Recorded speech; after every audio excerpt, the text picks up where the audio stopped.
No caminho até o centro histórico, nos deparamos com a Igreja de Nossa Senhora das Mercês e Misericórdia, que é um dos mais belos exemplares da arte e da fé que marcaram o período colonial brasileiro. Construída no século XVIII, sua edificação reflete a riqueza estética do barroco mineiro e a forte presença das irmandades legais na organização da vida religiosa e social da época. A igreja foi erguida pela Ordem Terceira de Nossa Senhora das Mercês e Redenção dos Cativos, uma irmandade de caráter assistencial dedicada à prática da caridade e ao auxílio de necessitados e escravizados.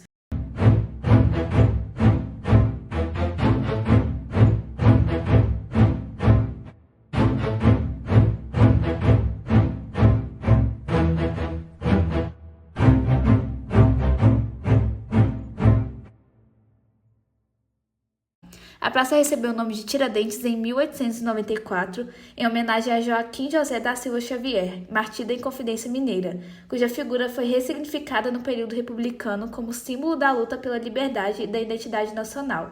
No centro da praça, ergue-se desde 1894 um monumento em sua homenagem, uma imponente coluna de pedra encimada pelo busto de Tiradentes em bronze, obra do escultor italiano Virgílio Sestari. A base do monumento ostenta inscrições e relevos que evocam o ideal inconfidente e a memória da resistência ao domínio português. A Mina do Palácio Velho é um sítio histórico que remonta ao ciclo do ouro no Brasil colonial. Localizada ao pé da encosta do antigo morro de Tapanhuacanga, a mina faz parte de um dos primeiros e mais produtivos núcleos de mineração aurífera das Minas Gerais. A exploração da mina iniciou-se em meados do século XVIII, utilizando técnicas como a perfuração subterrânea, que envolviam a escavação de poços verticais chamados sarilhos para acesso às galerias horizontais. Essas escavações eram realizadas manualmente por africanos escravizados, cujas condições de trabalho eram extremamente precárias e perigosas. A mina é composta por pelo menos 108 metros de galerias subterrâneas, com 80 metros de passagens acessíveis ao público. Durante a visitação, é possível observar as técnicas de escavação empregadas, bem como as condições de trabalho dos escravizados. O local também preserva aspectos originais dos métodos utilizados na extração e apuração do ouro. Pás, almocafres, peneiras e almofarizes como estes foram usados pelos mineradores para extrair, triturar e separar o ouro do cascalho e das rochas. Com métodos manuais e pouco auxílio de tecnologia, o processo de garimpagem exigia força, resistência e precisão.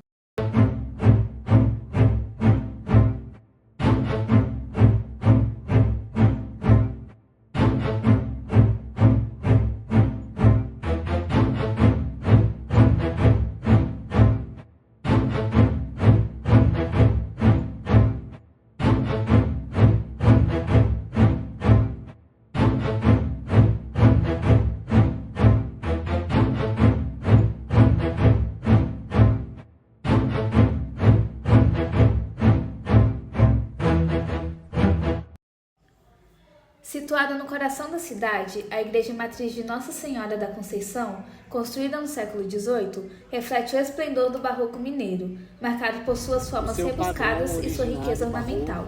A igreja, dedicada à padroeira Nossa Senhora da Conceição, testemunha a fé e a devoção dos habitantes daquela época, que encontravam na religiosidade um pilar fundamental para suas vidas. Seus altares, dourados e talhados em madeira, refletem a maestria dos artesãos locais, destacando-se a presença de obras dos mais renomados artistas barrocos mineiros. Além disso, na imagem, vemos o piso de madeira da antiga igreja, onde cada tábua pode ser, na verdade, uma sepultura numerada, o costume comum no período colonial, refletindo a forte religiosidade da época.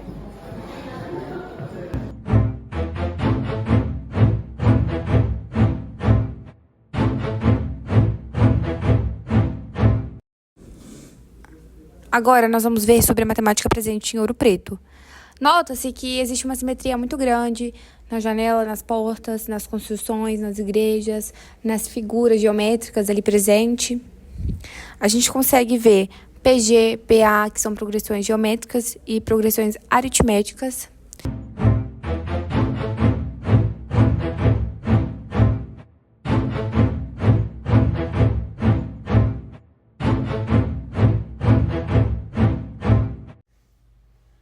A Igreja São Francisco de Assis, construída no século XVIII, entre os anos de 1766 e 1784, representa um marco da arte sacra colonial, fruto da genialidade do arquiteto Aleijadinho.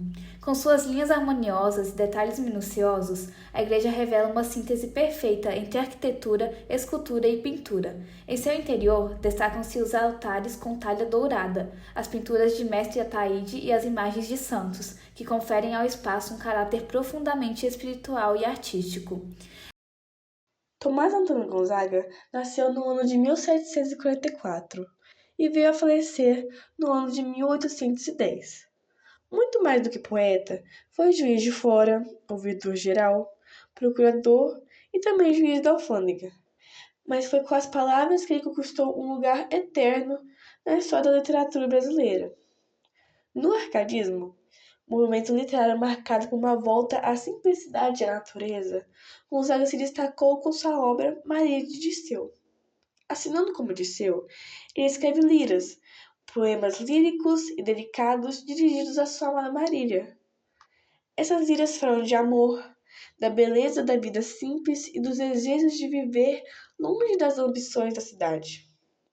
No início, seus versos revelam felicidade e plenitude amorosa, mas, com a prisão, seu tom muda.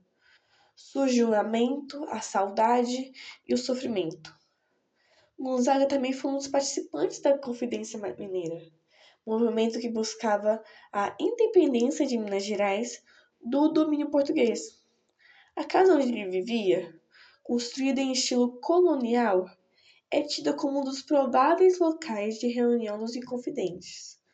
Homens visionários que sonhavam com uma república livre e soberana. Mas o sonho foi descoberto. Gonzaga foi preso, julgado e condenado ao exílio em Moçambique. Mesmo no exílio, Gonzaga continuou escrevendo. Suas obras, tidas como A Conceição e as Cartas Chilenas, esta última uma crítica política em forma de sátira, mantém sua voz viva, crítica e sensível. A Basílica de Nossa Senhora do Pilar é uma das mais imponentes e significativas construções do Barroco mineiro. Erguida no século XVIII, entre os anos de 1710 e 1732, a Basílica destaca-se não apenas pela sua grandiosidade arquitetônica, mas também pela riqueza de seus detalhes artísticos que revelam a devoção e o talento dos artesãos da época. Projetada por arquitetos influentes como João Antunes, a Basílica apresenta uma planta em forma de cruz latina, com uma imponente fachada em pedra-sabão, material típico da região, que confere uma aparência singular e elegante ao templo. Em seu interior, nós visitantes nos deparamos com um exuberante conjunto de altares dourados, obras-primas do mestre Aleijadinho, cujas esculturas e talhas são consideradas verdadeiros tesouros da arte sacra. Além de sua importância religiosa e arquitetônica, a Basílica de Nossa Senhora do Pilar abriga um museu que preserva um valioso acervo histórico e artístico. O Museu da Basílica é um espaço dedicado à conservação de objetos sacros, documentos antigos, imagens e obras de arte que retratam a trajetória da igreja e da comunidade que a envolve.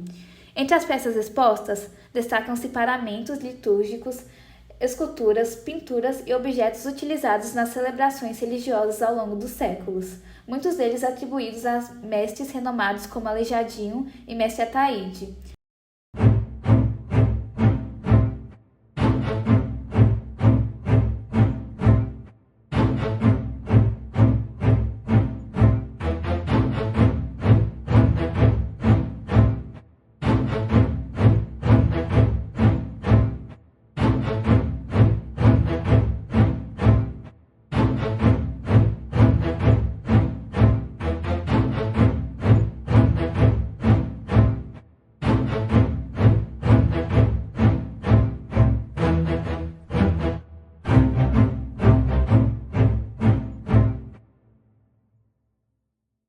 Agora sobre a importância da religião para Ouro Preto. Ouro Preto surgiu no final do século XVII, durante o ciclo do ouro, e se tornou um dos principais centros econômicos do Brasil colonial. Desde o início, a religião teve um papel fundamental na organização da sociedade, com o enriquecimento mineradores, começaram a ser construídas grandes igrejas que refletiam tanto a fé religiosa quanto o poder econômico da época. A religião também marcava o cotidiano da população. As festas religiosas, as procissões e as celebrações dos santos eram momentos importantes de união da comunidade. Tudo isso era organizado pelas irmandades religiosas, que eram grupos formados por pessoas da comunidade com um objetivo religioso e social. Elas cuidavam das igrejas e faziam caridade e organizavam as festas. Mas essas irmandades também refletiam a divisão social da época. Havia irmandades de brancos, ricos e outras formadas apenas por pessoas negras ou mestiças. Durante esse período, a maior parte da população de Ouro Preto era formada por pessoas negras, muitas delas escravizadas. A Igreja Católica batizava e catequizava essas pessoas, mas, ao mesmo tempo, convivia com a escravidão. Mesmo assim, os negros criaram seu próprio espaço de fé e resistência, as chamadas Irmandades Negras. Nessas irmandades, eles podiam tanto viver sua religiosidade como mais autonomia e preservar suas tradições e criar uma rede de apoio entre si. Bom, a religião em Ouro Preto foi muito mais do que a fé. Ela moldou a cultura, definiu espaços sociais e deu voz, mesmo que limitada, a quem era silenciado. E é importante lembrar que entre ouro, pedra e oração, foram muitas mãos negras que ajudaram a erguer essa cidade que hoje é símbolo da nossa história.